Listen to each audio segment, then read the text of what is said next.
Hello and welcome to Assam Career Plus YouTube channel. So, আজি আমি পুনৰ নতুন ভিডিও লৈ আপোনালোকৰ ওচৰত আহিছোঁ যেতিয়া এই নতুন ভিডিওটো হৈ গ'ল যে আসাম ডাইৰেক্ট ৰিক্ৰুটমেণ্ট এক্সামৰ আমি 1000টা কুৱেশ্যনছ প্ৰিপেয়াৰ কৰিছোঁ আৰু 1000টা কুৱেশ্যন আপোনাৰ থ্ৰুআউট দ্য মান্থ 25 কুৱেশ্যনছকে পাৰ ভিডিঅ'ত আপোনালোকৰ কাৰণে আগবঢ়াইছোঁ তো আপোনালোকে প্লিজ ভিডিঅ'টো চাই ল'ব আৰু লগতে আমাৰ চেনেলটো ছাবস্ক্ৰাইবো কৰি ল'ব ঠিক আছে তো ADRE পৰীক্ষা যিহেতু এতিয়া আমাৰ হাতত দুমাহ আছে তো দুমাহ যিহেতু আছে তেতিয়াহ'লে আমাৰ ওচৰত সময় বহুত কম আছে তো সেইটো কাৰণে আমি এটা মেৰাথন ছেশ্যন নিচিনাই ষ্টাৰ্ট কৰিছোঁ য'ত 1000 কুৱেশ্যন ডিছকাছ কৰিম আমি ADRE ওপৰত গ্ৰেড 3 গ্ৰেড 4 সব গোটেইকেইটা এক্সামৰ কাৰণে হেল্পফুল হ'ব তো চাওঁ পাৰ্ট 1 এতিয়া আৰম্ভ কৰিছোঁ তো প্ৰথম কুৱেশ্যনটো হৈ গ'ল যে who appoints the chief justice of India ইয়াৰ অপশ্যন যি আছে A prime minister B president C chief justice of supreme court আৰু ডি দ্য পাৰ্লিয়ামেণ্ট তো ইয়াৰ কাৰেক্ট আনচাৰটো হ'ব প্ৰেচিডেণ্ট তো কোনে এপইণ্ট কৰে চিফ জাষ্টিছ অফ ইণ্ডিয়াক প্ৰেচিডেণ্টে কৰে তাৰপিছত ইয়াত আমাৰ ছাইডত দিয়া আছে কোন হয় প্ৰেজেণ্ট চিফ জাষ্টিছ ইণ্ডিয়াৰ প্ৰেজেণ্ট চিফ জাষ্টিছ হৈ গ'ল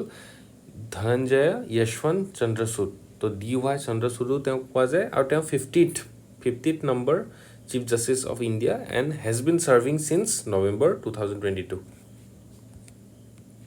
আগবাঢ়িছোঁ নেক্সট কুৱেশ্যনটোলৈ ইয়াত দিয়া আছে what is the term duration of the president of India তো আমাৰ দেশৰ প্ৰেচিডেণ্ট ভাৰতৰ প্ৰেচিডেণ্টৰ সময় টাৰ্মটো কিমান হয় সেইটো সুধিছে এ অপশ্যন দিয়া আছে 3 years বি অপশ্যন দিয়া আছে 5 years চি অপশ্যন দিয়া আছে 4 years আৰু ডি অপশ্যন দিয়া আছে 6 years তো এই কাৰেক্ট আনচাৰটো হ'ব বি 5 years তো আমাৰ প্ৰেচিডেণ্ট অফ ইণ্ডিয়াৰ টেনিয়াৰটো কিমান টাইমৰ হয় 5 years হয় আগবাঢ়িছোঁ নেক্সট কুৱেশ্যনলৈ তাৰ আগত দিয়া আছে যে আমাৰ প্ৰেচিডেণ্ট দ্ৰৌপদী মুৰ্মু হয় তো তেওঁ কেতিয়া হৈছিলে তেওঁ 15th president of India signs 2022 আৰু তেওঁ 2022 চনৰ প্ৰেচিডেণ্ট ইলেকশ্যন জিকিছে as a candidate from Bharatiya Janata party third কুৱেশ্যনলৈ আগবাঢ়িছোঁ who is known as the father of Indian constitution তো ইণ্ডিয়ান কনষ্টিটিউশ্যনৰ ফাদাৰ কোন হয় অপশ্যন দিয়া আছে A Mahatma Gandhi B Jawaharlal Nehru C BR Ambedkar আৰু ডি চৰ্দাৰ পেটেল তো ইয়াৰ কাৰেক্ট আনচাৰটো হ'ব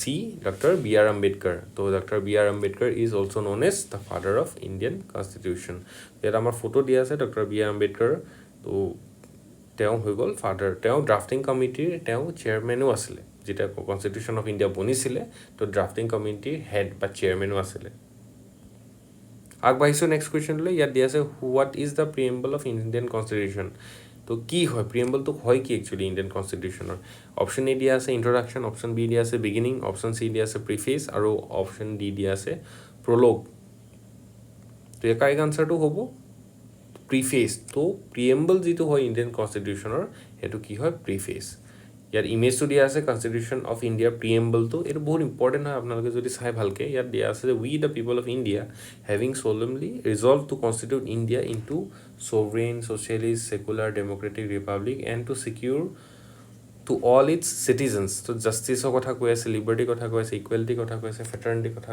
কোৱা আছে তো এইটো হৈ গ'ল প্ৰিএম্বল আৰু প্ৰিএম্বল ইজ ভেৰি ইম্পৰ্টেণ্ট এই প্ৰিএম্বল ৰিলেটেড বহুত কুৱেশ্যনছ আহি যাব পাৰে তো আপোনালোকে এই প্ৰিএম্বলৰ ওপৰত চাই ল'ব যে কি ধৰণৰ কুৱেশ্যনছ আহিব পাৰে যে সেকুলাৰ হয় নহয় ছভৰেইন হয় নহয় ছ'চিয়েলিষ্ট হয় নহয় তো তাৰ ওপৰত বহুত কুৱেশ্যন এৰাইজ হয় আগবাঢ়িছোঁ নেক্সট কুৱেশ্যনলৈ হাউ many fundamental rights R guaranteed বাই ইণ্ডিয়ান কনষ্টিটিউশ্যন তো ইণ্ডিয়ান কনষ্টিটিউশ্যনে কেইটা ফাণ্ডামেণ্টেল ৰাইটছ গেৰেণ্টিড কৰে ইয়াত অপশ্যন দিয়া আছে A4 B6 C8 আৰু D6 তো 6 দুবাৰ দিয়া আছে ইয়াৰ কাৰেক্ট আনচাৰটো হ'ব 6 তো 6টা ফাণ্ডামেণ্টেল ৰাইটছ গেৰেণ্টি কৰে ইণ্ডিয়ান কনষ্টিটিউশ্যনে ইয়াত আমাৰ দিয়া আছে মেইনলি ৰাইটকেইটা ইম্পৰ্টেণ্ট ৰাইটবোৰ হৈ গ'ল right to equality right to freedom right against exploration right to freedom of religion right to cultural and education ঠিক আছে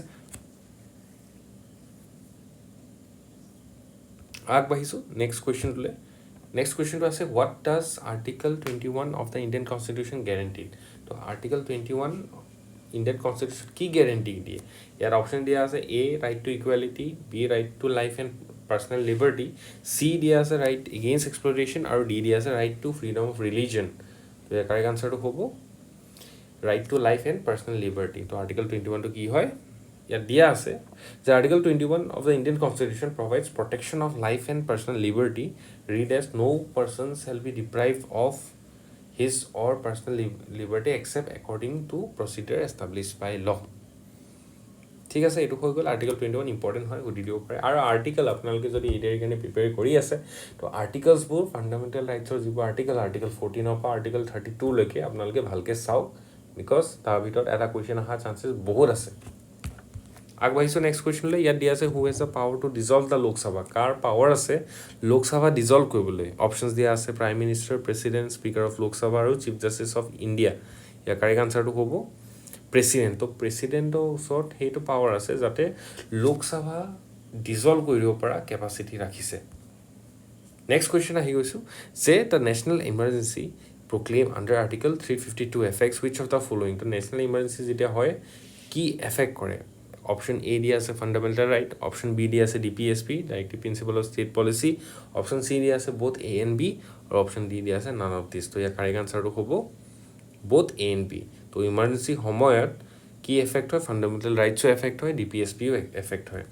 আগবাঢ়িছোঁ নেক্সট কুৱেশ্যনটোলৈ। ইয়াত দিয়া আছে which part of the constitution deals with the executive. তো কোনটো পাৰ্ট কনষ্টিটিউশ্যনৰ ডিল কৰে কাৰ লগত? এক্সিকিউটিভবোৰৰ লগত। পাৰ্ট 1 দিয়া আছে, পাৰ্ট 2 দিয়া আছে, পাৰ্ট 3 দিয়া আছে আৰু পাৰ্ট 5 দিয়া আছে। তো ইয়াৰ কাৰেক্ট আনচাৰটো হ'ব পাৰ্ট 5। তো part 5 of the constitution deals with the executive. Next কুৱেশ্যনলৈ আগবাঢ়িছোঁ। The term of the office for a member of Rajya Sabha. এজন ৰাজ্যসভাৰ সাংসদ বা MP তেওঁ অফিচৰ টাৰ্মটো টেনিয়ৰটো কিমান বছৰ হয় সেইটো সুধিছে। অপশ্যনছ দিয়া আছে 3 years, 5 years, 6 years আৰু 2 years। তো কাৰেক্ট আনচাৰটো হ'ব চি 6 years। তো 6 বছৰ, যিহেতু ৰাজ্যসভা পাৰ্মানেণ্ট হাউচ হয়, তো সেইটো কাৰণে তাৰ টেনিয়ৰটো হৈ গ'ল এজন MP ৰাজ্যসভাৰ 6 years। আগবাঢ়িছোঁ নেক্সট কুৱেশ্যনলৈ। Who is the head of the state government in a state of India. তো ইণ্ডিয়াত এখন ষ্টেটৰ হেড কোন হয়? তো অপশ্যনছ দিয়া আছে চিফ মিনিষ্টাৰ, গভৰ্ণৰ, প্ৰেচিডেণ্ট আৰু প্ৰাইম মিনিষ্টাৰ। তো এই কাৰেক্ট আনচাৰটো হ'ব চিফ মিনিষ্টাৰ। তো চিফ মিনিষ্টাৰ হৈ গ'ল head of the state government. ঠিক আছে, আৰু আগবাঢ়িছোঁ next. The attorney general of India is appointed by whom. প্ৰথম অপশ্যনটো দিয়া আছে president, prime minister, chief justice of India আৰু লোকসভা। তো ইয়াৰ কাৰেক্ট আনচাৰটো আমি চাওঁ। ইয়াৰ কাৰেক্ট আনচাৰটো হৈ যাব প্ৰেচিডেণ্ট। আগবাঢ়িছোঁ নেক্সট কুৱেশ্যনটোলৈ। ইয়াত আৰু এটা বস্তু দিয়া আছে যে R. Venkataramani is an Indian constitutional lawyer and a senior advocate in the Supreme Court of India. He is currently serving as the Attorney General of India. He was appointed as a member Law Commission of India in 2010. তো আমাৰ present attorney general of India কোন হয়? ভেংকটাৰামানী। তেওঁ হৈ গ'ল আমাৰ present attorney general of India. আগবাঢ়িছোঁ next কুৱেশ্যনলৈ। Which constitutional amendment lowering the voting age from 21 to 18। তো কোনটো কনষ্টিটিউশ্যন এমেণ্ডমেণ্টে ভোটিং এজটো কম কৰি দিছিলে? কিমান এজৰ পৰা কিমান এজ কৰি দিছিলে? 21 years পৰা 18 years কৰি দিছিলে। অপশ্যন দিয়া আছে 42nd amendment, 44th amendment, 61st amendment আৰু 73rd এমেণ্ডমেণ্ট। এইটো বহুত ইম্পৰ্টেণ্ট হৈ গ'ল। ইয়াৰ আনচাৰটো হৈ যাব 61st এমেণ্ডমেণ্ট। তো 61st এমেণ্ডমেণ্টত ভোটিং এজটো 21 বছৰ পৰা 18 বছৰ কৰি দিছিলে। ইয়াত দিয়া আছে the 61st amendment of the constitution of India officially known as the constitution 61st amendment act 1888 lowered the voting age of election to the Lok Sabha and to the Legislative Assembly of States from 21 years to 18 years. ঠিক আছে, আগবাঢ়িছোঁ next 14 number কুৱেশ্যনটোলৈ আজিৰ কাৰণে। এইটো আছে the comptroller and auditor general CAG of India is appointed by কোনে appoint কৰে CAG? Option দিয়া আছে president, prime minister, chief justice of India আৰু পাৰ্লিয়ামেণ্ট। তো এই কাৰেক্ট আনচাৰটো হ'ব প্ৰেচিডেণ্ট। তো প্ৰেচিডেণ্টে কেগ অফ ইণ্ডিয়া এপইণ্ট কৰে। আগবাঢ়িছোঁ নেক্সট কুৱেশ্যনটোলৈ। নেক্সট কুৱেশ্যনটো দিয়া আছে what is the maximum strength of the Lok Sabha. তো লোকসভাৰ মেক্সিমাম ষ্ট্ৰেংথ হয় কি? তো ইয়াৰ অপশ্যন দিয়া আছে 500, 545, 552 আৰু 600। তো ইয়াৰ কাৰেক্ট আনচাৰটো হ'ব 552। তো এট প্ৰেজেণ্ট আমাৰ লোকসভাৰ কেপাচিটি কিমান হৈ আছে? 552। আগবাঢ়িছোঁ নেক্সট কুৱেশ্যনলৈ। আৰু ইয়াত এটা বস্তু দিয়া আছে লোকসভাটো লোৱাৰ হাউচ অফ দ্য পাৰ্লিয়ামেণ্ট বুলিও কয় আৰু ৰাজ্যসভাটো upper house of the parliament. লোকসভাৰ টাইম পিৰিয়ডটো বা টাইম লিমিট কিমান হয়? MP এজনৰ 5 বছৰ আৰু ৰাজ্যসভাৰ 6 বছৰ। আগবাঢ়িছোঁ নেক্সট কুৱেশ্যনলৈ। Which schedule of the constitution contains a list of language recognized by the constitution. তো কোনটো শ্বেডিউল কনষ্টিটিউশ্যনৰ য'ত আছে লিষ্ট অফ লেংগুৱেজ যিবোৰ ৰিকগনাইজ কৰিছে কনষ্টিটিউশ্যনত? তো ইয়াক অপশ্যনছ দিয়া আছে first schedule, second schedule, 8th schedule, 9th schedule. তো ইয়াৰ কাৰেক্ট আনচাৰটো হ'ব 8th শ্বেডিউল। তো 8th শ্বেডিউলত list of languages other languages সেইটোৰ ওপৰত দিয়া গৈছে। ইয়াত দিয়া আছে the 8th schedule of the constitution define 14 language 14টা লেংগুৱেজ ডিফাইন কৰিছিলে সেইটো সময়তে at present by the way national language আমাৰ যদি চাওঁ official language actually national language বুলিতো তেনেকুৱা একো নাই অফিচিয়েল লেংগুৱেজ আমাৰ 22টা আছে আগবাঢ়িছোঁ নেক্সট কুৱেশ্যনলৈ the directive principle of state policy DPSP are enshrine in which of the part of constitution কোনটো পাৰ্ট অফ দ্য কনষ্টিটিউশ্যনত DPSP আছে ইয়াৰ অপশ্যন যি আছে পাৰ্ট 1 পাৰ্ট 2 পাৰ্ট 3 পাৰ্ট 4 তো ইয়াৰ কাৰেক্ট আনচাৰটো হ'ব part 4 of the constitution contains DPSP আগবাঢ়িছোঁ নেক্সট কুৱেশ্যনলৈ what is the minimum voting age in India তো ইণ্ডিয়াত মিনিমাম ভোটিং এজটো কি হয় ইয়াৰ অপশ্যন যি আছে 18 years 21 years 25 years 16 years তো ইয়াৰ কাৰেক্ট আনচাৰটো হ'ব 18 years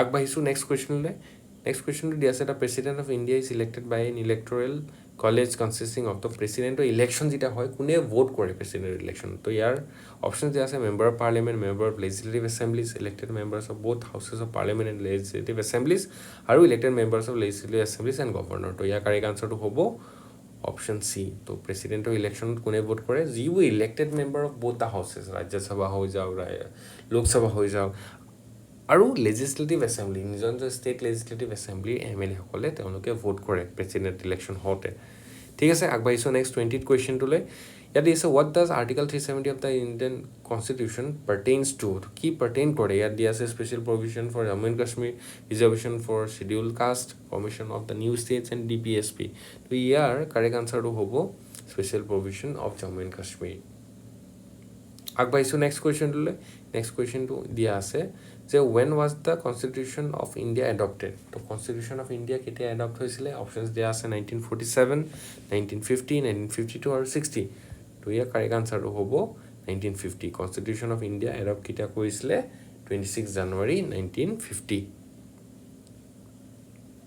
আগবাঢ়িছোঁ নেক্সট কুৱেশ্যনটোলৈ নেক্সট কুৱেশ্যনটো আছে who is known as the father of Indian constitution কোন হয় ফাদাৰ অফ ইণ্ডিয়ান কনষ্টিটিউশ্যন এতিয়া আছে জৱাহৰলাল নেহৰু B.R. আম্বেদকাৰ মহাত্মা গান্ধী আৰু চৰ্দাৰ পেটেল তো ইয়াৰ কাৰেক্ট আনচাৰটো হ'ব B.R. Ambedkar father of Indian constitution তেওঁ পোৱা যায় আগবাঢ়িছোঁ নেক্সট কুৱেশ্যনটোলৈ ইয়াত দিয়া আছে how many schedules are there in the Indian constitution তো কেইটা শ্বেডিউল আছে ইণ্ডিয়ান কনষ্টিটিউশ্যনৰ ইয়াৰ অপশ্যন যে আছে 20 25 12 and 8 তো ইয়াৰ কাৰেক্ট আনচাৰটো হ'ব আপোনাৰ 12 হৈ গ'ল কাৰেক্ট আনচাৰ তো ইণ্ডিয়ান কনষ্টিটিউশ্যনৰ শ্বেডিউল কেইটা আছে 12টা আছে আগবাঢ়িছোঁ নেক্সট কুৱেশ্যনটোলৈ নেক্সট কুৱেশ্যন দিয়া আছে preamble of Indian constitution begin with which of the words কোনটো ৱৰ্ডৰ পৰা প্ৰিএম্বলটো বিগিন হয় আমি যে আগত ইমেজ এটা চাইছিলোঁ আপোনালোকে যদি ইমেজটো খুলি চায় তেতিয়াহ'লে কি দি বিগিন হয় ইয়াত দিয়া আছে we the people of India second দিয়া আছে in the name of god থাৰ্ডটো দিয়া আছে জাষ্টিছ লিবাৰ্টি ইকুৱেলিটি আৰু ফ'ৰ্থটো দিয়া আছে ইণ্ডিয়া ডেট ইজ ভাৰত তো ইয়াৰ কাৰেক্ট আনচাৰটো হ'ব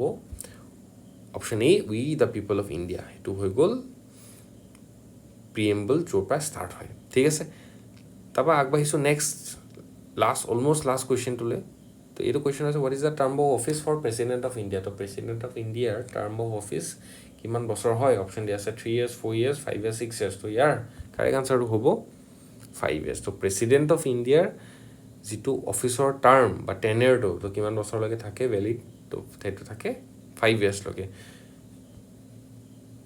ঠিক আছে তো আজি আমি 1000টা কুৱেশ্যনৰ ভিতৰত আমি 25টা কুৱেশ্যন ডিছকাছ কৰিলোঁ এভৰি ডে আমাৰ এটা ভিডিঅ' অহাৰ আমি চাই আছোঁ যদি সেইটো পচিবল হৈ যায় তো আমাৰ কাৰণে ভাল আপোনালোকৰ কাৰণেও ভাল হয় তো আপোনালোকে চাই থাকক এইটো চেনেল যিহেতু আমি এতিয়া নতুনকৈ ষ্টাৰ্ট দিছোঁ তো 1000টা কুৱেশ্যন আমি উইদিন 40 days আমি কমপ্লিট কৰাৰ কথা চিন্তা কৰি আছোঁ তো till then see you in the next video' thank you so' much